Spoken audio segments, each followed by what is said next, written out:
Assalamu alaikum students. We are doing unit number 6 factorization and simultaneous equations. This is our session number 5.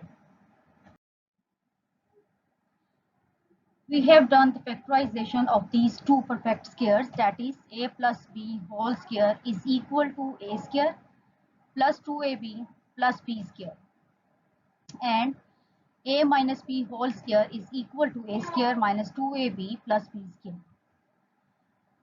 Now we are going to start the next type of factorization, that is difference of squares, a square minus b square, and it is factorized as a plus b into a minus b. This is our today's topic. The given expression, you can observe both terms a square and b square are the perfect squares, and in the middle you can see in the middle of these two terms there is minus sign.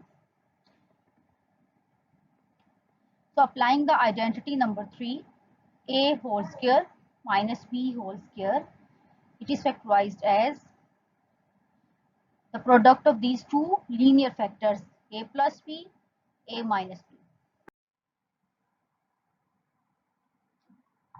Keep this advice in your mind. The factored form is usually best when trying to factor. Follow these steps.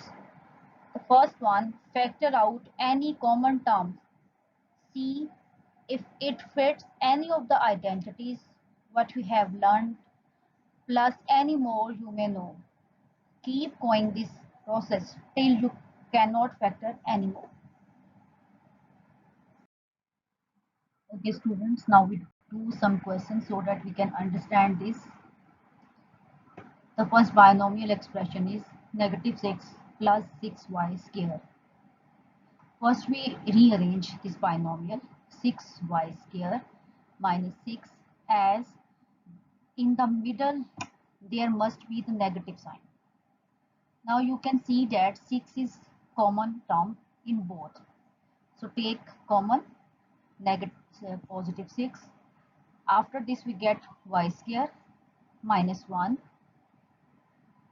and now y and 1 both are the perfect squares. So using identity a square minus b square, in this a is equal to y and b is equal to 1. Now we write once as y plus 1 and then y minus 1. These are the required. Now see another example. 16a square minus 400b square. Now you can see that 16 is a perfect square of 4 and 400 is perfect square of 20. But if we take common 16, in this way we reduce our calculation. So taking 16 as common, we get a square minus 25b square. Now take a square as a whole square and 25b square as 5b whole square. Using identity a square minus b square, difference of squares, we get 16 times of a plus 5b. Once we write it with the sign of plus, then with the sign of minus. So a plus 5b, a minus 5b. These are the required factors. See another example. 11 into a plus b whole square minus 99 c square. Now 11 is a prime number. It is not the square of anyone. But a plus b whole square is already a square. So take 11 as common. We get a plus b whole square minus 9c square. Now a plus b whole square is already a square and 9c square is the perfect square of 3c whole square. So using the identity a square minus b square, that is the difference of squares, we get 11 times of a plus b plus 3c and a plus b minus 3c. Now you can see a plus b as a and negative 3c as b.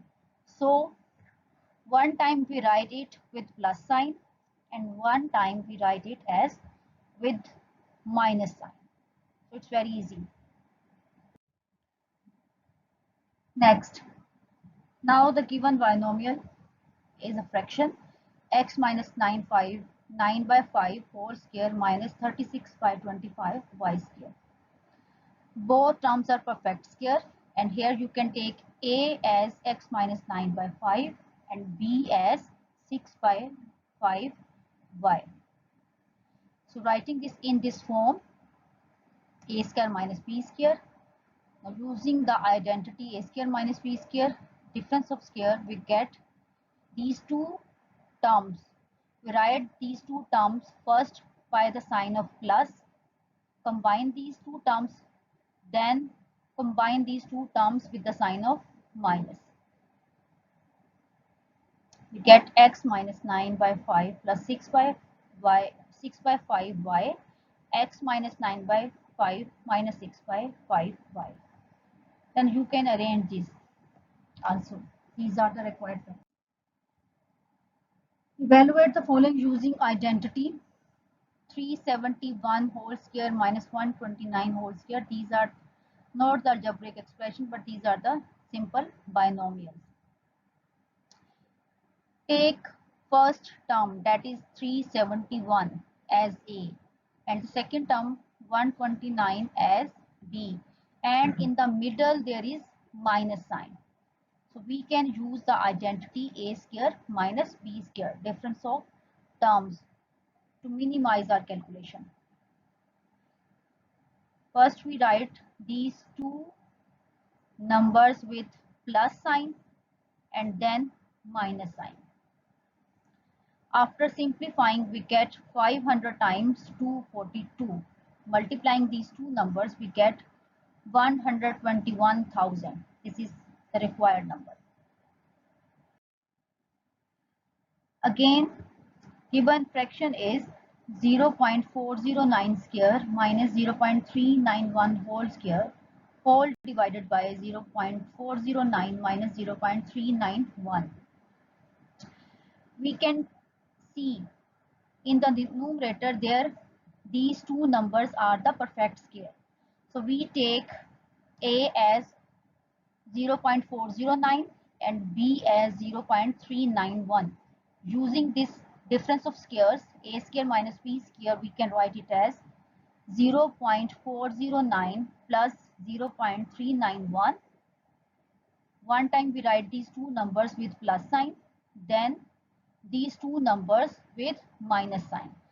0.409 minus 0.391 whole divided by 0.409 minus 0.391. Now cancel out the same factors. After simplifying, we get 0.409 plus 0.391. Adding these two numbers, we get 0.8. This is the required number. Now students, I hope you can solve exercise 6.5 at home. Fi amanillah.